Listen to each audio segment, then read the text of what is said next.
নবী সাল্লাল্লাহু আলাইহি ওয়াসাল্লাম এশার নামাজ পড়েছেন। কিসের নামাজ? এশার নামাজ পড়ে কাবা ঘরের পাশে হাতিম আছে, কাবার হাতিম, হাতিমের উপর তিনি শুয়ে আছেন ডান কাত হয়ে। ডান কাতে শোয়া সুন্নত। ডান কাতে শুয়ে আছেন, তন্দ্রা ভাব, পরিপূর্ণ ঘুম আসে নাই। নবীদের কিন্তু ঘুম নাই। নবীদের ঘুমটাও কিন্তু, নবীদের ঘুমের মধ্যে যা আসে আল্লাহর পক্ষ থেকে সেটা ওহী। নবীদের দেহ ঘুমায়, অন্তর কিন্তু ঘুমায় না, মনে রাখবেন। নবীদের কি ঘুমায় না? কলব, অন্তর কিন্তু ঘুমায় না, মনে রাখবেন। এবার তিনি শুয়ে আছেন, হঠাৎ দুইজন ফেরেশতা আসলেন। কয়জন ভাই? একজন জিবরাইল আলাইহিস সালাম, একজন মিকাইল আলাইহিস সালাম। এসে নবী সাল্লাল্লাহু আলাইহি ওয়াসাল্লামকে আস্তে করে জাগিয়ে দিলেন। জাগিয়ে নবী সাল্লাল্লাহু আলাইহি ওয়াসাল্লামকে হাত ধরে নিয়ে যাচ্ছেন। কোথায়? পাশেই জমজম কূপের পাশে। পাশে জমজম কূপ আছে, দেখেছিলেন না? যারা হজ উমরা করে আসছেন হয়তো দেখতে পারবেন। এই জামজাম আগের মতো তো আর নাই, একটা আইডিয়া পাবেন আর কি। জামজাম কূপের পাশে নিয়ে গিয়ে নবী সাল্লাল্লাহু আলাইহি ওয়াসাল্লামকে আবার আস্তে করে শুয়ে দেওয়া। এই যে পুরো ঘটনাগুলো ঘটে যাচ্ছে না, এগুলো কিন্তু মুহূর্তে ঘটে যাচ্ছে। মানে এই পুরো বিশাল ঘটনা ঘটে যাওয়ার পর দেখা যাবে ওই অজুর পানি কেবল গড়িয়ে গড়িয়ে যাচ্ছে, এখনো শেষ হয়। মানে সময় কে নিয়ন্ত্রণ করে? পৃথিবীর সময়ের ফ্রেম আর আল্লাহ পাকের টাইম ফ্রেম এক নয়। আল্লাহ পাকের টাইম ফ্রেম টোটালি ডিফারেন্ট, আমাদের টাইম ফ্রেম আলাদা, মনে থাকবে। এখানে কিন্তু অনেক নাস্তিক অনেক প্রশ্ন করতে পারে। এবার শুয়ে দেওয়ার পর নবী সাল্লাল্লাহু আলাইহি ওয়াসাল্লামের বুকটাকে একদম এই গলার নিচ থেকে নিয়ে যেখানে লোম উঠে নাভি, এই নাভি পর্যন্ত চিরে দেওয়া হয়েছে, জীবিত অবস্থাতেই, জীবিত অবস্থাতেই। এবার তার হার্ট, কলিজাটাকে বের করা হয়েছে। এই প্রথম ওপেন হার্ট সার্জারি নাম শুনেছেন কিনা? যে ওপেন হার্ট সার্জারি হচ্ছে। এবার এই কলিজাটাকে প্রথমে জমজমের পানি দিয়ে ধোয়া হয়েছে। কিসের পানি? জমজমের পানির মধ্যে শেফা আছে। যাদের অসুস্থতা আছে জমজমের পানিতে সূরা ফাতিহা ফু দিয়ে খাবেন, ইনশাআল্লাহ শেফা হয়ে যাবে, ইনশাআল্লাহ শেফা হবে। জমজমের পানিতে ধোয়ার পরে এর এই কলবটাকে, কলিজাটাকে ঈমান এবং হেকমতে পূর্ণ একটা পেয়ালা দিয়ে ধুয়ে দেওয়া হয়েছে। একটা পেয়ালার মধ্যে ঈমান নিয়ে আসা হয়েছিল এবং হিকমা, প্রজ্ঞা নিয়ে আসা হয়েছে। এটা রাখার পরে এই ঈমান প্রজ্ঞা দিয়ে ঢেলে এই পুরো জায়গাটা বন্ধ করে দেওয়া হয়েছে। কি রূপকথা মনে হচ্ছে? আমরা যে নিঃশ্বাস নিচ্ছি এটাই কি আল্লাহর অলৌকিকত্ব না? এই যে হার্ট আমাদের পাম্প করতেছে, যখন আমরা ছোট বাচ্চা ছিলাম ওই সময় থেকে নিয়ে এখন পর্যন্ত পাম্প করছে, পাম্প করছে। 1 সেকেন্ডের জন্য কি থেমে গিয়েছিল? এটাই তো অলৌকিকত্ব। যে আল্লাহ আমাদেরকে বাঁচায় রাখতে পারেন, সে আল্লাহর পক্ষে এগুলো করা কি অসম্ভব কিছু? আচ্ছা, এবার নবী সাল্লাল্লাহু আলাইহি ওয়াসাল্লামকে একটা বাহনের মধ্যে উঠানো হচ্ছে। বাহনটার নাম বোরাক। কি নাম?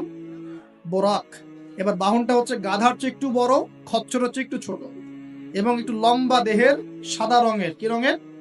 এবার নবীজি এখানে উঠতে যাচ্ছেন, বাহনটা একটু ফাপড় নিল, একটু ভাব দেখালো আর কি। ভাব দেখানো বোঝেন কিনা? ওই যে আপনার গার্লফ্রেন্ড আপনার সাথে যা দেখায় আর কি। আছে তো গার্লফ্রেন্ড, না ভাই? আলহামদুলিল্লাহ। তাহলে স্ত্রী তো দেখায়। স্ত্রী ভাব দেখালে সবর করতে হবে। কি করতে হবে? স্ত্রী ভাব দেখালে সবর করতে হবে, চুপ থাকতে হবে। এগুলো টিপস শেখেন, না হলে পরে সমস্যা হইতে পারে।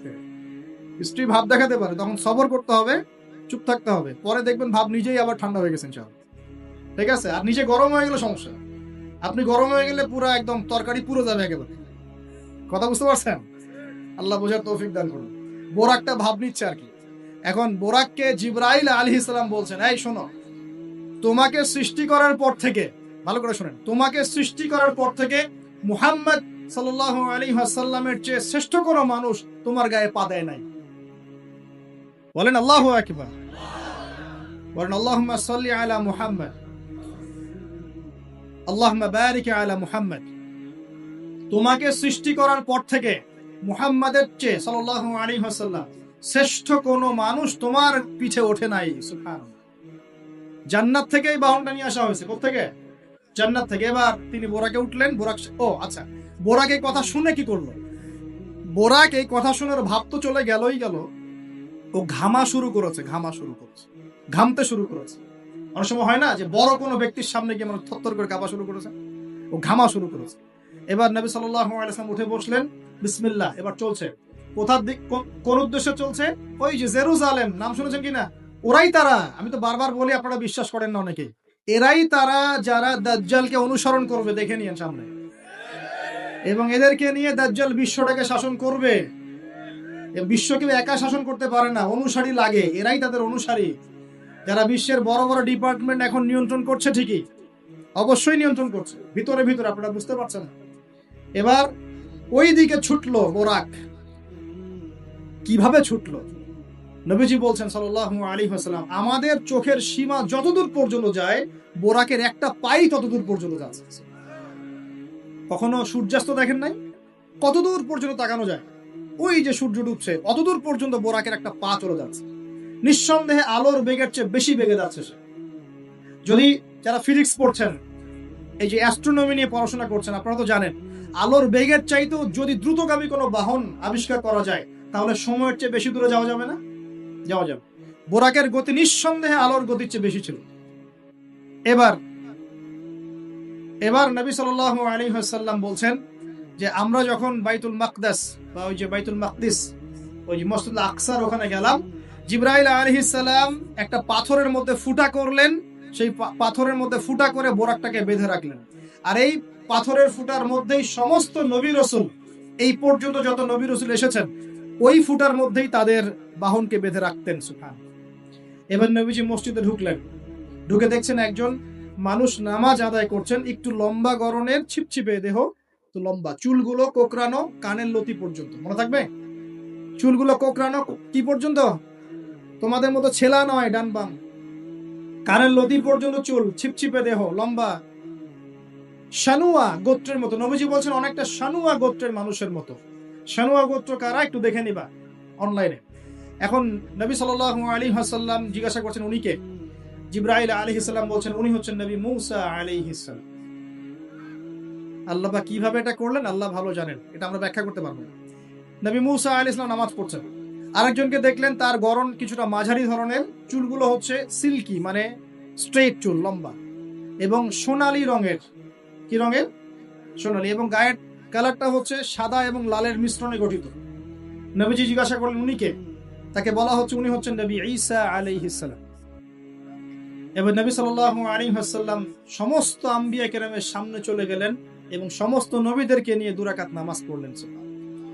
নবীদের ইমাম কে? আমাদের নবী কাদের ইমাম? নবীদের ইমাম। আর সেই নবীর সুন্নাত পালন করতে আমাদের এত কষ্ট হয় না ভাই?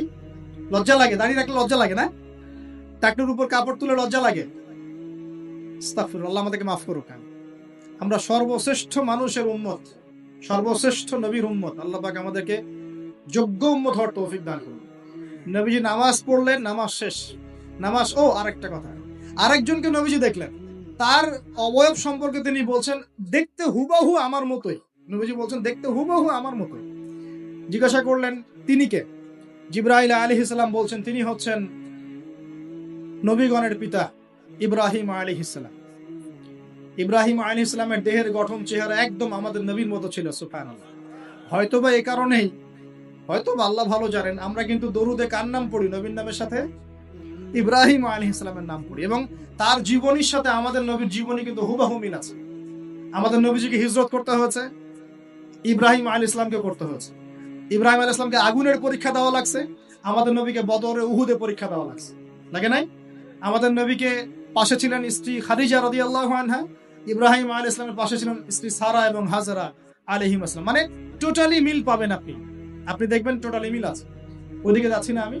এবার নামাজ শেষে নবী সাল্লাল্লাহু আলাইহি ওয়াসাল্লাম আবার বোরাকে উঠলেন। এবার বোরাক উপরে ওঠা শুরু করলেন। এই পর্যন্ত যেটা এসেছে এটা হচ্ছে মক্কা থেকে জেরুজালেম পর্যন্ত। এটাকে বলা হয় ইসরা। এটাকে কি বলা হয়? ইসরা, মানে নাইট জার্নি, মানে রাত্রেবেলা নৈশ ভ্রমণ। আর এবার যাচ্ছে এই বাইতুল মাকদাস থেকে উপরের দিকে, এটাকে বলা হয় মেরাজ, মানে ঊর্ধ্বে আরোহণ, ঊর্ধ্বগমন। ঠিক আছে? এবার প্রথম আকাশে যখন পৌঁছালেন, প্রথম আকাশের দরজা আছে, কি আছে? আর প্রথম আকাশ মানে আমরা যে তারা দেখি এগুলো কিন্তু প্রথম আকাশে। ঠিক আছে? প্রথম আকাশ মানে প্রথম মহাকাশ। শুধু এটা নয় যে ওই যে ওজোনোস্ফিয়ার, আয়নোস্ফিয়ার যেটা ভাগ করেছে এগুলো নয়, আমরা যা দেখি এগুলো সব হচ্ছে প্রথম মহাকাশের অংশ। এখানে দরজা আছে একটা, আমরা দেখতে পারি না। এখানে গিয়ে জিবরাইল আলাইহিস সালাম দাঁড়িয়ে গেলেন, নবী সাল্লাল্লাহু আলাইহি ওয়াসাল্লাম দাঁড়িয়ে গেলেন। ওই দিক থেকে আওয়াজ আসছে যে কে? জিবরাইল আলাইহিস সালাম বলছেন যে আমি জিবরিল। আপনার সাথে কে? বলা হচ্ছে আমার সাথে হচ্ছে বিশ্বনবী মুহাম্মদ রাসূলুল্লাহ সাল্লাল্লাহু আলাইহি ওয়াসাল্লাম। আপনাকে কি পাঠানো হয়েছিল তাকে আনার জন্য? তিনি বলছেন হ্যাঁ। তিনি বলেছেন হ্যাঁ, বাস হ্যাঁ, কারণ তিনি সাদিকুল আমিন, এবার দরজা খুলে দেওয়া হলো, তিনি ভিতরে ঢুকলেন, দেখলেন সেখানে একজন ব্যক্তি যিনি মাশাআল্লাহ ডান দিকে তাকাচ্ছেন, ডান দিকে অনেক আদম সন্তানের আকৃতি আছে, ডান দিকে তাকাচ্ছেন হাসছেন, বাম দিকে তাকাচ্ছেন, বাম দিকে অনেক আদম সন্তানের আকৃতি আছে, বাম দিকে তাকিয়ে কাঁদছেন। নবী সাল্লাল্লাহু আলাইহি ওয়াসাল্লাম বললেন, উনি কে? তখন তাকে বলা হলো, ইনি হচ্ছেন আপনাদের পিতা, আদম সন্তানদের পিতা আদম আলাইহিস সালাম। আদম আলাইহিস সালাম নবীকে দেখে সালাম দিলেন, আদম আলাইহিস সালাম নবীকে সালাম দিলেন, নবীও সালামের প্রত্যুত্তর করলেন এবং আদম আলাইহিস সালাম তার জন্য দোয়া করলেন, তিনি উঠে গেলেন আরো উপরে। এবার দ্বিতীয় মহাকাশে যখন চলে গেছেন, এই দ্বিতীয় মহাকাশ পর্যন্ত সায়েন্স যেতে পারে নাই, কেউই পারেনি আল্লাহ রাসূল সাল্লাল্লাহু আলাইহি ওয়াসাল্লাম ছাড়া। এখানে গিয়ে তিনি দেখলেন সিমিলারলি দুজন বসে আছেন। কয়জন? দুজন। এবং দুজন এর পরিচয় জিজ্ঞাসা করলে জিবরাইল আলাইহিস সালাম বললেন, ইনি হচ্ছেন ঈসা আলাইহিস সালাম আর ইনি হচ্ছেন ইয়াহইয়া আলাইহিস সালাম। দুজনের মাঝে কি সম্পর্ক? খালাতো ভাই। কি সম্পর্ক? খালাতো ভাই। এখানে বলে রাখি দুজনের মিলটা কি? এই দুজনকেই ইহুদিরা হত্যা করার চেষ্টা করেছে। ঈসা আলাইহিস সালাম এবং ইয়াহইয়া আলাইহিস সালাম উভয়কেই কারা হত্যা করার চেষ্টা করেছে? ইয়াহইয়া আলাইহিস সালামকে তো হত্যা করেই ফেলেছিল, আর ঈসা আলাইহিস সালামকে হত্যা করার চেষ্টা করেছিল, কিন্তু আল্লাহ পাক সেটা হতে দেন নাই। আল্লাহ পাক তাকে উঠিয়ে নিয়েছে। তিনি আবার আসবেন কিনা? কোথায় আসবেন? সিরিয়ায়। কেন আসবেন? কারণ তিনি এই পৃথিবী থেকে দাজ্জাল এবং তার সমস্ত বাহিনীকে মেরে ফেলবেন ইনশাআল্লাহ, এবং প্যালেস্টাইন থেকে সারা বিশ্বে 40 বছর রাজত্ব করবেন ইনশাআল্লাহ। এটা হবে কিনা? বিশ্বাস আছে তো ইনশাআল্লাহ? এটা হবে ইনশাআল্লাহ। এরপর সামনে যান, তৃতীয় আসমানে উঠলেন, সেখানে দেখছেন একজন ব্যক্তি যাকে এই পৃথিবীর অর্ধেক সৌন্দর্য দেয়া হয়েছে। নবীজি বললেন, তিনি কি এত অপরূপ সুন্দর? তখন নবী সাল্লাল্লাহু আলাইহি ওয়াসাল্লামকে বলা হচ্ছে, তিনি হচ্ছেন ইউসুফ আলাইহিস সালাম, যাকে এই পৃথিবীর অর্ধেক সৌন্দর্য দেয়া হয়েছে। আমরা সূরা ইউসুফ পড়ি আর মনে করি এটা হচ্ছে ইউসুফ জুলাইখার ঘটনা, তাই না ভাই? আসলে এখানে প্রেম কাহিনী কার? এখানে প্রেম কাহিনী হচ্ছে ইউসুফ আলাইহিস সালাম এবং তার বাবা। ভালো করে পড়ে দেখবেন, এখানে বাবা এবং ছেলের মহব্বতের কাহিনী বর্ণিত হয়েছে। আর ইউসুফ আলাইহিস সালামের বাহ্যিক সৌন্দর্য নিয়ে আমরা কথা বলি, তার বাহ্যিক সৌন্দর্যের চাইতে তার চরিত্রের সৌন্দর্য ছিল 1000 গুণ বেশি। জেনার অপবাদ দিয়েছে তাকে মানুষ, তিনি নির্দোষ হয়েও বিনা অপরাধে 12 বছর জেল খেটেছেন, তারপরেও তিনি অন্যায় পথে পা বাড়ান নাই। বাড়িয়েছেন? আল্লাহ পাক আমাদেরকে এগুলো বোঝার তৌফিক দান করুন। আরো উপরে উঠলেন, চতুর্থ আসমানে উঠে দেখছেন এখানে আরেকজন একইভাবে আছেন, তার নাম হচ্ছে ইদ্রিস আলাইহিস সালাম। কি নাম? ইদ্রিস আলাইহিস সালাম। তিনি চতুর্থ আসমানে অপেক্ষা, একইভাবে সবার সাথে কথাবার্তা হলো, সালাম বিনিময় করা হলো, মোবারকের দোয়া করলেন, তিনি আবার উঠে গেলেন। পঞ্চম আসমানে উঠে তিনি দেখছেন ওই ইচ্ছে নবী মুসা আলাইহিস সালাম। কোন নবী? নবী মুসা আলাইহিস সালাম। সবাই সালাম দিচ্ছেন, একইভাবে কথাবার্তা হচ্ছে। ষষ্ঠ আসমানে উঠে দেখছেন হারুন আলাইহিস সালাম, মুসা আলাইহিস সালামের ভাই, মনে আছে? হারুন আলাইহিস সালাম, যিনি ফেরাউনের কাছে দাওয়াত নিয়ে গিয়েছিলেন, মুসা আলাইহিস সালামের সাথে ছিলেন। সপ্তম আসমানে উঠে তিনি দেখছেন একজন ব্যক্তি যার চেহারা একদম, ছোট ছোট বাচ্চারা যারা মারা যায়, আল্লাহ রাব্বুল আলামিন তাদের রূহটাকে ওখানে রেখেছেন। তারা ওখানে খেলছে, যখনই ওদের পিতামাতার কথা মনে হয় দৌড় দিয়ে আসে ইব্রাহিম আলাইহিস সালামের কাছে। মনে রাখবেন, বাচ্চাদের সাথে কেন ইব্রাহিম আলাইহিস সালামকে রাখা হলো, এখানে একটা ব্যাখ্যা হতে পারে, আল্লাহু আ'লাম। শিশুদের সাথে থাকতে হলে শিশুর মতো মন থাকতে হয়। বাচ্চাদের সাথে কারা ভালোভাবে মিশতে পারে জানেন? যাদের মনটা বাচ্চাদের মতো, শিশুর মতো সরল হতে হয়, শিশুর মতো হতে হয়, সরল। যাদের মন শিশুর মতো সরল, এদের মনের মধ্যে কিন্তু হিংসা, বিদ্বেষ, রিয়া, অহংকার এগুলো থাকবে না। ইব্রাহিম আলাইহিস সালাম ওই শিশু কুরবানির পরীক্ষায় ফেলতে হয়েছিল না? আল্লাহ রাব্বুল আলামিন দেখেন তাকে বাচ্চাদের সাথে রেখে দিয়েছে। বাচ্চারা ওখানে খেলাধুলা করে, যখনই ওদের বাবার কথা মনে হয়, মায়ের কথা মনে হয়, দৌড় দিয়ে ইব্রাহিম আলাইহিস সালামের কাছে চলে আসে, তিনি আদর করে দেন, আবার চলে যায়। কি চমৎকার দৃশ্য! তিনি হেলান দিয়ে আছেন বাইতুল মামুরে, সালাম করলেন, সালাম করে নবীজিকে বললেন, হে নবী, আপনার উম্মতকে জানিয়ে দিয়েন, আমি আপনাদেরকে সেটা জানিয়ে দিচ্ছি। হে নবী, আপনার উম্মতকে জানিয়ে দিয়েন যে জান্নাত হচ্ছে একটা উর্বর জায়গা, জান্নাতের পানি হচ্ছে মিষ্টি, জান্নাতের মাটি খুব উর্বর, জান্নাতের অনেক জায়গা ফাঁকা পড়ে আছে। আপনার উম্মতকে জানিয়ে দিয়েন এই ফাঁকা জায়গাগুলোতে তারা যদি গাছ লাগাতে চায় তাহলে যেন পড়ে সুবহানাল্লাহ, আলহামদুলিল্লাহ, ওয়ালা ইলাহা ইল্লাল্লাহ, আল্লাহু আকবার, ওয়ালা হাওলা ওয়ালা কুওয়াতা ইল্লা বিল্লাহ। এই মেসেজটা কে দিয়েছেন? ইব্রাহিম আলাইহিস সালাম। এই যে বাইতুল মামুরে হেলান দিয়ে আছেন, এটা কি? নবীজি বলছেন এটা হচ্ছে ফেরেশতাদের ইবাদত করার জায়গা আছে। কাবা ঘর আছে না আমাদের, এই কাবা ঘরের ঠিক সোজা উপরে বাইতুল মামুর আছে, সপ্তম আসমানের উপর। ফেরেশতারা কিভাবে ইবাদত করেন শোনেন। নবীজি বলছেন এই বাইতুল মামুরে প্রতি মুহূর্তে 70,000 ফেরেশতা তাওয়াফ করছে। ঠিক যেমন এখানে তাওয়াফ হচ্ছে 24 ঘন্টা, তাওয়াফ কি থেমে থাকে? তাওয়াফ থামে না। ঠিক ওইভাবে বাইতুল মামুরে তাওয়াফ থেমে থাকছে না। বাইতুল মামুরে ফেরেশতারা তাওয়াফ করছেন 70,000 ফেরেশতা একই সাথে। আর শুনে রাখেন, যে 70,000 ফেরেশতা একবার তাওয়াফ করার সৌভাগ্য পেয়েছে তারা কিয়ামত পর্যন্ত আর দ্বিতীয়বার চান্স পাবে। এবার কি চিন্তা করতে পারছেন ফেরেশতাদের সংখ্যা কত কত হতে পারে? আমাদের সংখ্যা তত্ত্বের বাইরে। এবার নবী সাল্লাল্লাহু আলাইহি ওয়াসাল্লাম আরো একটু উপরে উঠলেন। এই জায়গার নাম সিদরাতুল মুনতাহা। কি নাম?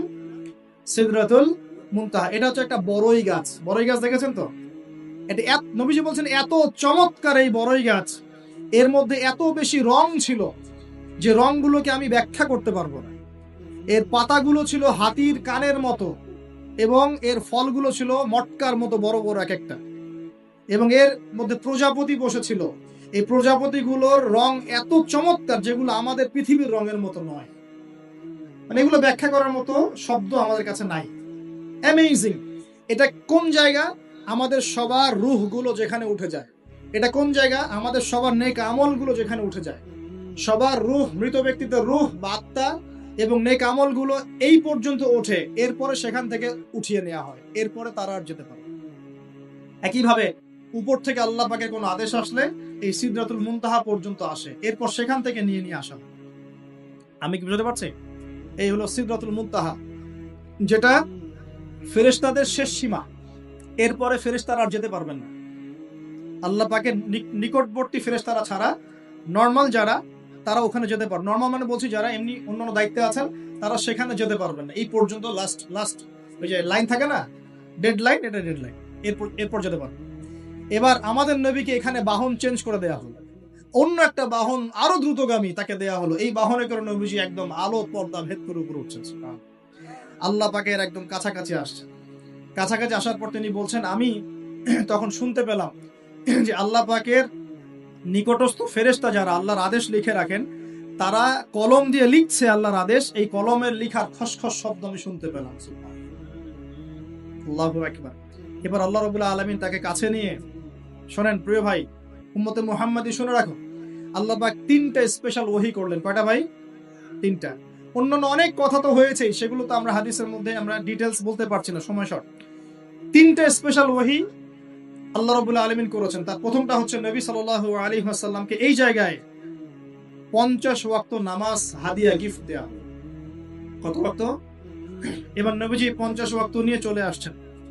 আর পরের দুইটা পরে বলছি। 50 ওয়াক্ত নিয়ে চলে আসছেন। আসার সময় এই যে ষষ্ঠ আসমানে, পঞ্চম আসমানে কার সাথে দেখা? মুসা। কে আমাকে বলছে? মুসা আলাইহিস সালাম। তিনি বলছেন আল্লাহ পাক কি দিয়েছেন আপনাকে? হাদিয়া। নবী সাল্লাল্লাহু আলাইহি ওয়াসাল্লাম বলেন 50 ওয়াক্ত নামাজ। কত ওয়াক্ত? 50 ওয়াক্ত। এবার মুসা আলাইহিস সালাম বলছেন আমার উম্মতকে 2 ওয়াক্ত নামাজ দেওয়া হয়েছে, সেটাই আমার উম্মত আদায় করতে পারে নাই। 50 ওয়াক্ত নামাজ আপনার উম্মত পারবে না, আপনি কমাই নিয়ে আসেন যান। তিনি আবার গেলেন 50 থেকে 45, আবার 45 থেকে 40, 40 থেকে 35, 35 থেকে 30, এই করতে করতে করতে করতে 5 ওয়াক্ত যখন আসলো, তখনও নবীজিকে বলা হচ্ছে আপনি আরো কমাই নিয়ে আসেন। নবীজি বলছেন আমার যেতে লজ্জা লাগছে, আল্লাহ পাক আমাকে এত বেশি কমিয়ে দিলেন, আরো কমাতে চাইতে আমার লজ্জা লাগছে। দেখেন মুসা আলাইহিস সালাম বলেছিলেন আমার উম্মতকে 2 ওয়াক্ত নামাজ দেয়া হয়েছিল, আদায় করতে পারে নাই। উম্মতে মুহাম্মাদের মধ্যে এমন মানুষ নাই 2 ওয়াক্ত 1 ওয়াক্ত নামাজও পড়তে পারে না। নবীদের এটা হিকমা, দূরদর্শিতা। এবার নবী সাল্লাল্লাহু আলাইহি ওয়াসাল্লাম আল্লাহর কাছে গিয়ে আরজি পেশ করছেন। আল্লাহ রাব্বুল আলামিন বলছেন 5 ওয়াক্ত নামাজ আমি দিলাম, কিন্তু 5 ওয়াক্ত যদি তোমার উম্মত আদায় করে 50 ওয়াক্তের নেকি দেওয়া হবে ইনশাআল্লাহ।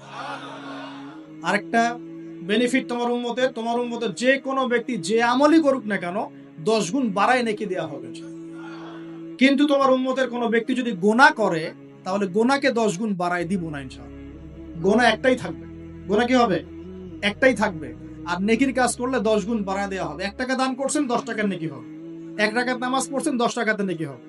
একটা সেজদা করছেন 10টা সেজদা নেকি হবে ইনশাআল্লাহ। কথা বুঝতে পারছেন? এটা হলো একটা গিফট বা হাদিয়া।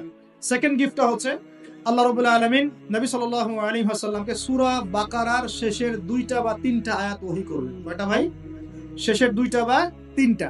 লিল্লাহি মা ফিস সামাওয়াতি এখান থেকে ফানসুরনা আলাল কওমিল কাফিরিন পর্যন্ত। এই আয়াতগুলোর ফজিলত সম্পর্কে এসেছে যে রাতের বেলা কেউ যদি এই আয়াতগুলো পড়ে ঘুমায়, সূরা বাকারার শেষের 2টা বা 3টা পড়ে ঘুমায়, সারা রাত তাহাজ্জুদের নেকি পাবে ইনশাআল্লাহ। এবং দৃশ্য অদৃশ্যের কোনো ক্ষতি তার কোনো অনিষ্ট সাধন করতে পারবে না ইনশাআল্লাহ। এই যে সমস্যা হয় ঘুমের মধ্যে, জিনের সমস্যা, জাদুর সমস্যা, বদনজর ইত্যাদি, কোন রকম প্রবলেম তাকে ফেস করতে হবে না ইনশাআল্লাহ। সূরা বাকারার শেষের কয় আয়াত? কমপক্ষে 2 আয়াত, যদি পারেন 3টা আয়াত পড়বেন। 2টা হাদিয়া হল। 3 নম্বর হাদিয়াটা আরো বড়। 3 নম্বর হাদিয়া হচ্ছে নবী সাল্লাল্লাহু আলাইহি ওয়াসাল্লামকে আল্লাহ পাক বললেন, তোমার উম্মতের, একটু গৌর করে শুনেন, তোমার উম্মতের যে কোনো ব্যক্তি যত পাপই করুক না কেন, যদি আমার সাথে শিরকের পাপ না করে, শিরকের পাপ ছাড়া আমার সাথে সাক্ষাৎ করে, আসমান জমিন সমান যদি পাপ করে, আমি আল্লাহ তার সামনে আসমান জমিন সমান ক্ষমা নিয়ে হাজির হব ইনশাআল্লাহ। এই উম্মতের যে কোনো ব্যক্তি খালি লা ইলাহা ইল্লাল্লাহ মুখ দিয়ে পড়েছে, ইসলামের সামনে আত্মসমর্পণ করেছে এবং শিরক মুক্ত আমল করেছে, বেদাত মুক্ত আমল করেছে, ঠিক আছে, তার যত বড় বড় পাপই থাকুক না কেন, ইনশাআল্লাহ আল্লাহ পাক কোনো না কোনো ওসিলায় সেই পাপ মাফ করে দেবেন ইনশাআল্লাহ। এটা একদম লিখিত হয়ে গেছে। জান্নাতীদের 120 কাতার হবে। এই 120 কাতার মানুষের মধ্যে 80 কাতার হবে উম্মতে মুহাম্মাদের মধ্যে। আমরা কি শিরক মুক্ত আমল করতে পারবো না ভাই? সাহাবীরা অবাক হয়ে বলছেন, যদি সে চুরি করে, যদি সে জেনা করে, নবীজি বলছেন যদি সে চুরিও করে, যদি সে জেনাও করে, তবুও তাওহীদ ঠিক থাকলে জান্নাতে চলে যাবে।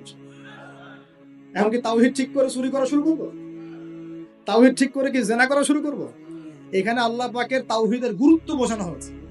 আর যে ব্যক্তি প্রকৃত তাওহীদে থাকবে সে কি জেনা করতে পারবে?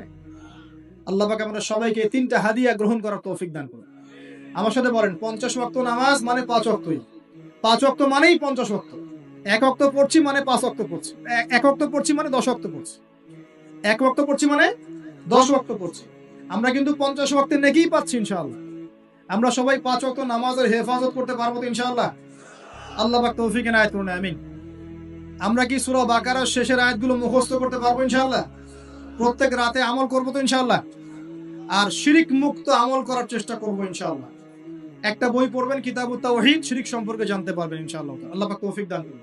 এবার নবীজি আসছেন, একটু শেষের দিকে মনোযোগ দেন, মনোযোগ হারান না, আর কিছু কথা বাকি আছে। নবীজি এবার আসছেন, আসার সময় তাকে জান্নাত জাহান্নাম দেখানো হয়েছে। কি দেখানো হয়েছে? জান্নাত এবং জাহান্নাম। নবীজি বলছেন, আমি জান্নাতকে দেখলাম। বিশৃঙ্খলা করেন না। আমি জান্নাতকে দেখলাম, জান্নাতকে দেখলাম, জান্নাতকে ঘিরে রাখা হয়েছে কষ্ট, ক্লেশ, এগুলো দিয়ে। মানে জান্নাতটা ঘেরা আছে কষ্ট দিয়ে, মানে জান্নাতে যেতে হলে কষ্ট করতে হয়। ঠিক আছে? ফজরের নামাজ উঠতে কষ্ট হয় না? সুদ ছেড়ে দেবো, একটা কষ্ট লাগতেছে না? কষ্ট হবে। আল্লাহর পথে চলতে হলে কিন্তু কষ্ট হবে। মানুষ ভালো মন্দ বলবে, অনেক সমস্যা। জান্নাতকে ঘেরা হয়েছে কষ্ট দিয়ে, আর জাহান্নামকে ঘেরা হয়েছে প্রবৃত্তির দাসত্ব দিয়ে। মন যাচাই তাই করার নাম প্রবৃত্তি। মন চাচ্ছে মদ খাইলেন, মন চাচ্ছে জেনা করলেন, মন চাচ্ছে সুদ খাইলেন, আর মন যাচাই তা দিয়ে জাহান্নামকে ঘেরা হয়েছে। এবার নবীজি বলছেন, জাহান্নামে আমি উকি মেরে দেখেছি, জাহান্নামে দেখেছি বেশিরভাগ অধিবাসী, জাহান্নামের বেশিরভাগ মানুষ হচ্ছে উম্মতে মুহাম্মাদের নারী জাতি। বলেন নাউজুবিল্লাহ। এই নারী জাতি মানে আমার বোন, আপনার মা, আপনার স্ত্রী, আমার বোন, আমার মা, আমার স্ত্রী, আমাদেরই তো। নারী কি আমাদের বাইরে? কেন তারা জাহান্নামে যাবে? নবীজি বলছেন কয়েকটা কারণ। 1, তারা বেশি বেশি লানত এবং অভিশাপ করে। 1, 2, তারা এমন কিছু কাপড় পরে শেষ জামানায় বাইরে ঘুরবে যে কাপড়গুলো পরেও তারা নগ্ন থাকবে। 2, অর্থাৎ বেপরদামির কারণে। 3, তারা বুক পিঠ চাপড়ায়, প্রলাপ বিলাপ করে, এটা একটা কারণ। 4, তারা স্বামীর সাথে কখনো কখনো কুফরি করে। কেমন? স্বামী সারা জীবন যদি তাদের ভরণ পোষণ ভালোবাসা দিয়ে যায়, কোনো একদিন যদি কোনো সমস্যা সৃষ্টি হয়, বলবে যে সারা জীবন তোমার কাছে কিছুই পাইলাম। এই সবকিছুর ঊর্ধ্বে একটা কারণ আছে।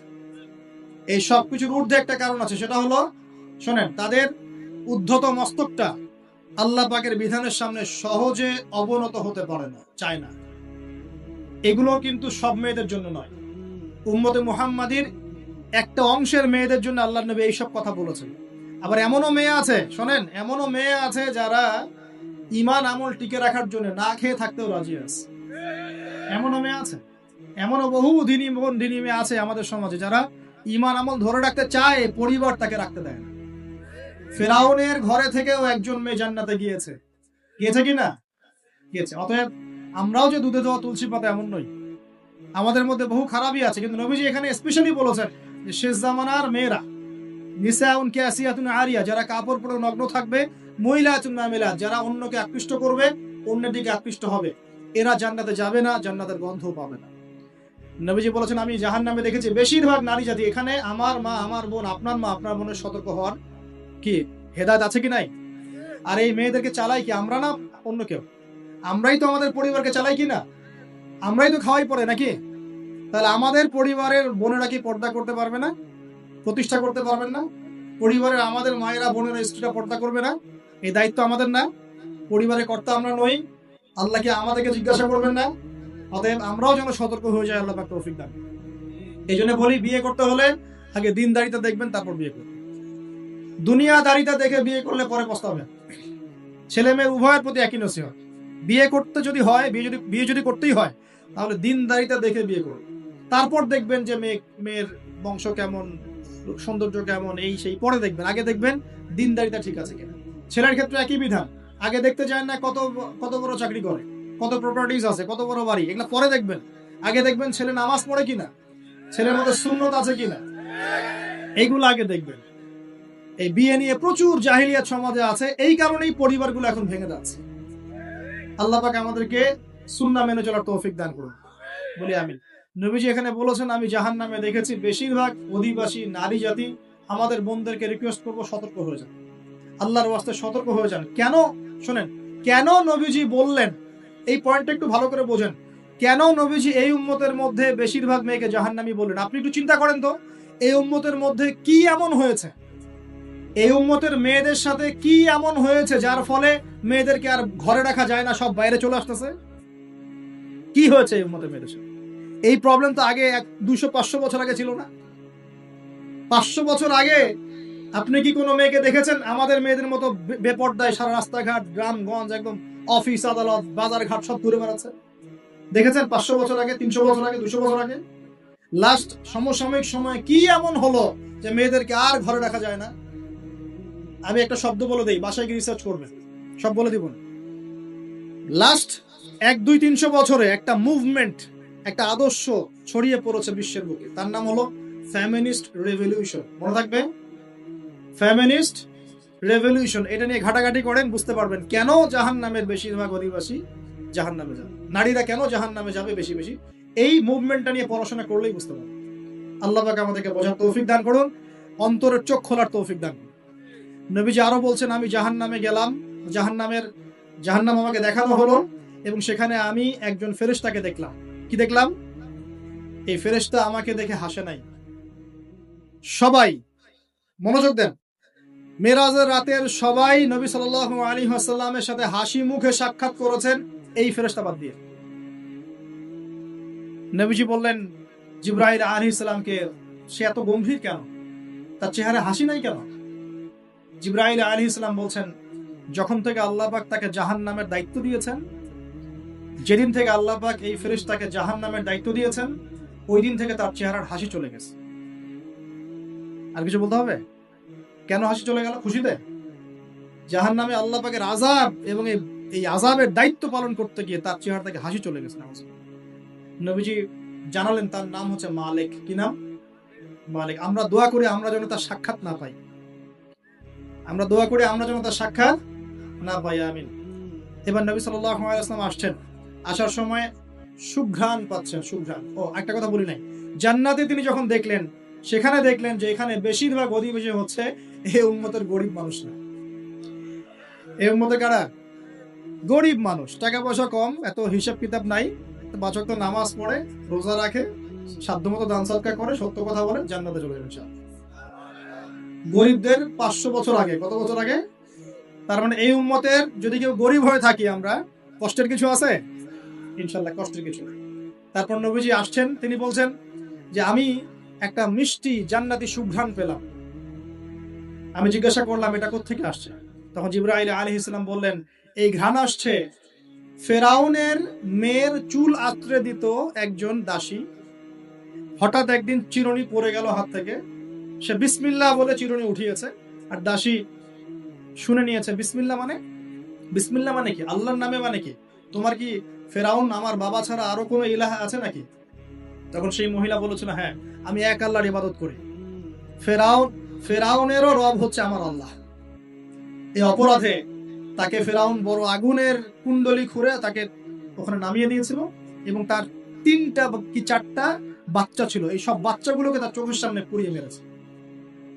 শেষে একটা বাচ্চা ছিল, কোলের বাচ্চা, এই বাচ্চাকে নিয়ে সে লাফ দিবে, তাকে বাধ্য করা হচ্ছে, সে তো নিজে মরতে রাজি, কিন্তু বাচ্চাটা মায়া লাগবে না, সে বাচ্চাকে নিয়ে লাফ দিতে চাচ্ছে না। তখন আল্লাহ পাক ওই বাচ্চার জবানে আল্লাহর কুদরত, আল্লাহর মুজিজা চালু করে দিলেন। ওই বাচ্চা কথা বলা শুরু করল। ওই বাচ্চা বলল, হে আম্মা ইসবিরি ইয়া উম্মা, হে আমার মা সবর করো, ফাইন্না মাউইদুনা আল জান্নাহ, আমাদের জন্য আল্লাহ পাক জান্নাত রেখেছেন। লাভ দিয়ে জান্নাত। ওই যে ফেরাউনের স্ত্রী বলা ঠিক না এখানে, ফেরাউনের ওই দাসী যে চুল আশ্রয় দিত, আসিয়া, যার নাম বলা হয় কোনো কোনো জায়গায় আসিয়া, এবং তার সন্তানদেরকে যেখানে দাফন করা হয়েছে ওখান থেকে জান্নাতের ঘ্রাণ আসছে। কে পেলেন এই ঘ্রাণ? রাসূলুল্লাহ সাল্লাল্লাহু আলাইহি ওয়াসাল্লাম। এবার তিনি চলে আসছেন, এসে কাবা ঘরের হাতিমে আবার এসে সেখানে আসলেন, এখানে বিমর্ষ মুখে বসে আছে। কেন মন খারাপ? যে আমি যদি এই ঘটনা যদি কালকে এখন সকালে সবাইকে বলা শুরু করি, সবাই তো আমাকে এখন কি বলবে, মিথ্যাবাদী, এমনিই তো মিথ্যাবাদী বলছে, এখন এই ঘটনা আবার বিশ্বাস করবে কিনা। এখন সকালবেলা আবু জেহেল আসছে, এসে বলছে যে কি নতুন কিছু ঘটনা ঘটছে নাকি, নতুন কোনো ঘটনা আছে নাকি, টিটকারি করলো আর কি। রাসূল সাল্লাল্লাহু আলাইহি ওয়াসাল্লাম বলছেন, আমি গতকালকে আকসায় গিয়েছিলাম। এখন আবু জেহেল বলছে, ও আচ্ছা চমৎকার, আকসায় গিয়েছিলে, তাই নাকি, আর কি করেছো? আমি এই ঘটনা ঘটেছে আমার সাথে। তখন সবাইকে সে ঢোল পিটায় নিয়ে আসলো, আরে আসো আসো, মুহাম্মদ কি বলে শোনো, দেখো কি বলে, তো পাগল হয়ে গেছে। নাউজুবিল্লাহ। বলছে আকসায় গিয়েছিলে, বলো তো আকসায় কি কি আছে। সুবহানাল্লাহ, আল্লাহ রাব্বুল আলামিন, এখন যেমন ভিডিও দেখি না আমরা, এইভাবে আল্লাহ রাব্বুল আলামিন মসজিদুল আকসাকে নবীর সামনে তুলে ধরলেন সামনে, এবং নবী সাল্লাল্লাহু আলাইহি ওয়াসাল্লাম দেখে দেখে বলছেন আকসায় কয়টা দরজা আছে, কয়টা জান্নাত আছে, পূর্ব দিকে কি আছে, পশ্চিম দিকে কি আছে, সিঁড়ি কয়টা, সব বলে দেন। এরপর আবু বকর সিদ্দিকের সামনে একজন কাফের গিয়ে বলছে, জানো মুহাম্মদ কি বলেছে, মুহাম্মদ এই কথা বলেছে। আবু বকর সিদ্দিক তখন বলছেন যে আমি তো এর চাইতেও কঠিন কথা বিশ্বাস করি, আমি তো বিশ্বাস করি যে নবী সাল্লাল্লাহু আলাইহি ওয়াসাল্লামের কাছে আসমান থেকে আল্লাহর ওহী আসে, আর মেরাজের রাতটা এমন কি, আমি তো বিশ্বাস করি আল্লাহ তার সাথে কথা বলেন, আল্লাহ পাকের কথা তার কাছে আসে, আল্লাহর কালাম তার কাছে আসে। ওই দিন থেকে নবী সাল্লাল্লাহু আলাইহি ওয়াসাল্লামের এই সাহাবীর নাম হয়ে গেল আবু বকর সিদ্দিক। এখন এর মাঝখানে আর কয়েকটা কথা হয়েছে, আমাদের নবী পরে হাদিসে জানিয়েছেন, এগুলো বলে শেষ করছি। নবীজি বলছেন, আমি যখন মেরাজের রাতে গিয়েছি, আমাকে আল্লাহ পাক কিছু আযাব দেখিয়েছেন। কি দেখেছেন ভাই? আমরা দোয়া করি আল্লাহ পাক এই আযাবগুলো থেকে আমাদেরকে বাঁচান, এবং যে পাপের কারণে এই আযাব হয় সে পাপ থেকে আমাদেরকে বাঁচান। বলেন আমিন। আর একটা কথা বলে রাখি, যেহেতু নবীকে এই আযাবগুলো দেখানো হয়েছে, অন্য কোন নবীকে কিন্তু দেখানো হয়নি। কাকে দেখানো হয়েছে? আমাদের নবীকে। তার মানে এই পাপগুলো এবং এই আযাব আমাদের উম্মতের মধ্যেই বেশি থাকে। বুঝতে পারছেন না মনে হয়? এই আযাব এবং পাপগুলো কি অন্য কোন নবীকে দেখানো হয়েছে? আমাদের নবীকে দেখানোর কারণ কি? কারণ আপনার উম্মতের মধ্যে এই পাপগুলো ছড়াবে বেশি, এবং আপনার উম্মতের একটা অংশ এই আযাবগুলো ভোগ করবে। কি আযাব? নবীজি যাচ্ছেন, দেখছেন, যুবকরা শুনো ভালো করে, নবীজি দেখছেন একটা চুলা, কি ভাই, তন্দুর রুটি দেখেছেন যে চুলায় রান্না করে, ঠিক ওই রকম শব্দই হাদিসে এসেছে, তান্দুর। এই চুলা, এমন চুলা যার মাথাটা হচ্ছে সরু, নিচের দিকটা মোটা, নিচে আগুন জ্বলছে, ভিতরে কিছু মানুষ আছে, নিচ থেকে আগুনের দাবদাহ আসছে, যখনই আগুন আসছে জাহান্নামের, তখন তারা ধাউ ধাউ করে উপরে উঠছে, আবার যখন আগুন নেমে যায় তখন তারা নিচে নেমে যায়। নবীজি মর্মান্তিক দৃশ্য দেখে বললেন যে এরা কারা, যাদেরকে এমন আযাব দেওয়া হচ্ছে? জিবরাইল আলাইহিস সালাম বললেন, যুবক ভাই শোনেন ভালো করে, জিবরাইল আলাইহিস সালাম বললেন, এরা হচ্ছে আপনার উম্মতের সেই সব ব্যক্তি যারা বিবাহ বহির্ভূত জিনা করেছিল। এই পাপটা মারাত্মক। আল্লাহ পাক আমাদের সবাইকে পাপ থেকে ফিরে আসার তৌফিক দান করুন। এবং এই পাপ যদি করে থাকেন হতাশ হবেন না, তওবা করে আজকেই ফিরে আসবেন। তওবা করলে আল্লাহ পাক যে কোনো পাপ মাফ করে দিবেন ইনশাআল্লাহ। যে কোনো পাপ তওবা খাস করতে হবে, কোনোদিন এই পাপে লিপ্ত হওয়া যাবে না। এই যে গত 3-4 দিন আগে একটা দিবস চলে গেল না, লক্ষ লক্ষ কোটি কোটি যুবক যুবতী পাপ করেছে, করে নাই? আর আমরা উস্কে দিয়েছিলাম কাছে আসার গল্প, অমুক তমুক, হাবি জাবি, কত কথা। আর এদের স্লোগান গুলো এত চটকদার, খুব মজা লাগে, খুব মজা, মুখরোচক ভাবে উপস্থাপন করে। আল্লাহ পাকের কাছে আসার গল্প করা যায় না, রাসূলের কাছে আসার গল্প করা যায় না। আসলে এখনকার মিডিয়াগুলো এতটাই নির্লজ্জ হয়ে গেছে। কেন বলছি শোনেন, ইসলামের সাথে শত্রুতা তো আছেই, কোনোদিনও আল্লাহর কাছে আত্মসমর্পণ করা লাগে এমন কোন ওয়ার্ডও বলবে না। টাইটেল দিবে ভূমিকম্পের কাছে মানুষ কত অসহায়, টাইটেল দিছে। প্রাকৃতিক বিপর্যয়ের সামনে মানুষ কত অসহায়, প্রকৃতির কাছে মানুষ কত অসহায়, এসব টাইটেল দিয়ে ভিডিও দিচ্ছে। ওই যে ভূমিকম্প ইস্যুতে একটা বারও বললো না যে এই আল্লাহ পাকের কাছে, আল্লাহর শক্তির সামনে মানুষ কত অসহায়। ওই শব্দ ব্যবহার করা যাবে না। ওই শব্দ ব্যবহার করলে আপনি মৌলবাদী হয়ে যাবেন। যে প্রকৃতিটা কি? প্রকৃতি কে? প্রকৃতি কাকে বলে? কত প্রকার? প্রকৃতির স্রষ্টা কে? প্রকৃতি কে নিয়ন্ত্রণ করছে? ভূমিকম্পের কোনো ক্ষমতা আছে না? ভূমিকম্প যে দেয় তার ক্ষমতা আছে। এই সাগরের কোনো ক্ষমতা আছে? সাগরে যে জলোচ্ছ্বাস দেয় তার ক্ষমতা আছে। এই মাটিটাকে স্থির কে রেখেছে? এখন আমরা তো এখনো মহাবিশ্বে ঘুরছি না? এই যে ওয়াজ করছি যখন আমরা, এখনো পৃথিবীটা ঘুরছেই। আমরা কি বুঝতে পারছি কে পৃথিবীকে স্থির রাখলো? কেউ বলবে না যে আল্লাহর আযাবের সামনে মানুষ কত অসহায়।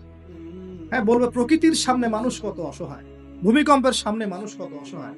মানে এমন এমন চটকদার কিছু শব্দ দিবে, এই শব্দগুলো আপনাকে চিনিয়ে দিবে যে কারা আল্লাহর বাহিনী, কারা আল্লাহর দুশমনের বাহিনীর মধ্যে আছে। এখানে যুবকদেরকে উৎসাহিত করা হয়েছে না জেনার জন্য। আর নবী সাল্লাল্লাহু আলাইহি ওয়াসাল্লামকে কেন দেখানো হলো? কারণ তার উম্মতের মধ্যে জেনার বাপ ছড়িয়ে পড়বে বেশি। কিসের মধ্যে? চুলার মধ্যে শাস্তি দেয়া হচ্ছে, চুলায় শাস্তি দেয়া হচ্ছে। নবীজি বলছেন তাদের ভিতর থেকে এত দুর্গন্ধ বের হচ্ছিল যেন মনে হচ্ছিল যে কোনো পাবলিক টয়লেটের পাশ দিয়ে আমরা যাচ্ছিলাম।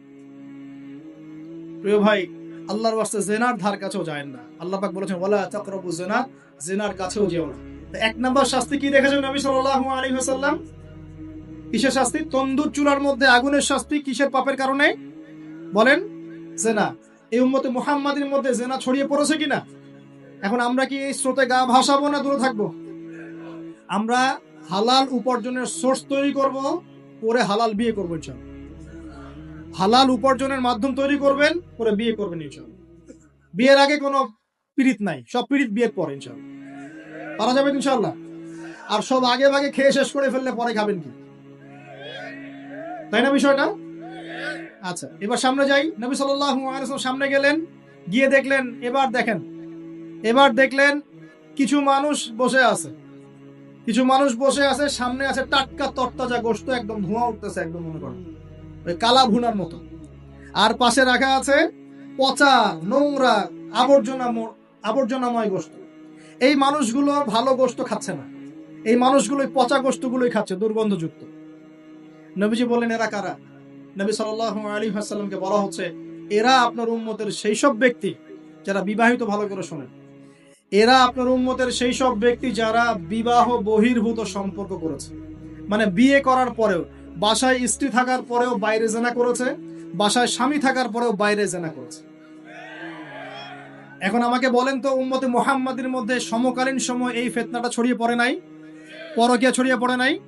এটা হলো পরকীয়ার স্পেশাল শাস্তি। কারণ পবিত্র হালাল ফ্রেশ জিনিস ওদের ঘরে ছিল, খাইতে ভালো লাগে না, ওদের নোংরা পচা জিনিস খেতে ভালো লেগেছে। আল্লাহ পাক কিয়ামতের মাঠেও ওই, এবং বারজাখের জীবনেও ওই একই শাস্তি দিবেন ইনশাআল্লাহ।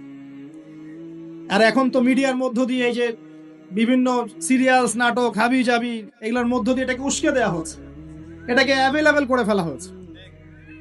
আর যারা বড় বড় শহরে থাকে, এগুলো তো ফিতনা আরো বেশি। আল্লাহ পাক আমাদের মা বোনদেরকে বোঝার তৌফিক দান করুন, আর আমাদের ভাইদেরকেও বোঝার তৌফিক দান করুন। আমাদের সবাইকে আল্লাহ পাক পরকীয়ার মতো নোংরা পাপ থেকে হেফাজত করুন, বিবাহ বহির্ভূত সম্পর্ক থেকে হেফাজত করুন। আরো সামনে যান। নবীজি দেখলেন এবার একটা রক্তের নদী। কিসের নদী ভাই? প্রশ্ন করব কেন রক্তের নদী? উত্তর দিতে হবে। ওই রক্তের নদীতে আল্লাহ পাক কিছু মানুষকে রেখেছেন, ফেরেশতারা পাথর দিয়ে তাদের মাথা ফাটিয়ে দিচ্ছে, পাথর ছিটকে অন্য জায়গায় চলে যাচ্ছে, পাথর নিয়ে আসার মুহূর্তের মধ্যেই মাথা আবার জোরে লেগে যাচ্ছে, আবার পাথর দিয়ে মাথা ফাটিয়ে দেওয়া হচ্ছে, আবার পাথর ছিটকে চলে যাচ্ছে। নবীজি জিজ্ঞাসা করলেন, এরা কারা যাদেরকে শাস্তি দেওয়া হচ্ছে? নবী সাল্লাল্লাহু আলাইহি ওয়াসাল্লামকে জিবরাইল আলাইহিস সালাম বললেন, এরা আপনার উম্মতের সেই সব ব্যক্তি যারা সুদখোর ছিল। কি ছিল? এখন বলেন রক্তের নদী কেন? বলেন, উত্তর দেন দেখি, কে বলতে পারবেন? বিসমিল্লাহ, মাশাআল্লাহ, শুকরিয়া। সুদের মধ্য দিয়ে এক শ্রেণীর মানুষ ধনী হয় আর এক শ্রেণীর মানুষ গরিব হয়। সুদের মধ্য দিয়ে গরিব মানুষের রক্তটাকে চুষে খাওয়া হয়। এই কারণেই কিয়ামতের মাঠে এবং বারজাখের জীবনে রক্তের নদীতে ফেলে মাথাটা ফাটিয়ে দেয়া। মাথা কেন ফাটানো হবে? এই মাথা দিয়ে শয়তানি বুদ্ধিটা বের করেছিল যে ইন্নামাল বাইউ মিসলুর রিবা, সুদ হচ্ছে ব্যবসার মতোই। এই শয়তানি কোত্থেকে বের হইছে? এই মাথা থেকে। এই কোন মাথা ফাটাইতে হবে। আল্লাহ পাকের শাস্তি খুব নিপুণ। আমি চিন্তা করার চেষ্টা করেছিলাম আজকে কেন এই শাস্তিগুলো এইভাবে আসবে। আল্লাহু আ'লাম বিসওয়াব, আল্লাহ ভালো জানেন, তবে আমাদের কাছে এটা মনে হয়। এরপর সামনে যান। এই পাপের কারণেই আরো কিছু মানুষকে শাস্তি পেতে দেখা গেছে। নবীজি দেখেছেন আরো এক শ্রেণীর মানুষ যাদের পেটটা ফুলে আছে। প্রাসাদ দেখেছেন, অট্টালিকার মতো পেটটা ফুলে আছে, ভিতরে সাপ কিলবিল করছে। না না না না না, নবীজিকে জিজ্ঞাসা করলেন, এরা কারা? এই হাদিসেও আছে, এরা ছিল আপনার উম্মতের সুদখোর ব্যক্তিরা, পেটের ভেতর সাপ কিলবিল করছে। আর একটা জায়গায় তিনটা দেখা গেছে সুদখোরের শাস্তি। কয়টা ভাই? তিনটা। একটা দেখলাম রক্তের নদীতে মাথা ফাটানো, একটা হচ্ছে পেটের মধ্যে সাপ কিলবিল করছে, আর একটা হচ্ছে দেখলেন কিছু মানুষ পানিতে হামাগুড়ি দিচ্ছে এবং পাথর খাচ্ছে। কি খাচ্ছে ভাই? পাথর। এবং এই পাথরটা ভিতরে যাচ্ছে, গিয়ে পিছনের রাস্তা দিয়ে বের হয়ে যাচ্ছে। নবীজি বলেন, এরা কারা? একই উত্তর দিলেন জিবরাইল আলাইহিস সালাম, এরা হচ্ছে আপনার উম্মতের সুদখোর ব্যক্তিরা। সুদের এই তিনটা শাস্তি স্পেশাল দেখা গেছে। কেন আল্লাহ ভালো জানেন, আমরা সব ব্যাখ্যা করতে পারবো না। নবীজি আরো সামনে এগিয়ে গেলেন, তাকে দেখানো হলো এবার এক শ্রেণীর ব্যক্তি, হাতগুলো নখগুলো তামার মতো লম্বা, তামার নখ, লম্বা লম্বা নখ। দেখেছেন কোন কোন মুভির মধ্যে দেখা গেছে, ছবির মধ্যে তামার লম্বা লম্বা। হ্যাঁ, তো এই নখগুলো দিয়ে তারা চোখ এবং গাল আঁচড়াচ্ছে, কোন কোন ক্ষেত্রে বুক আঁচড়াচ্ছে এবং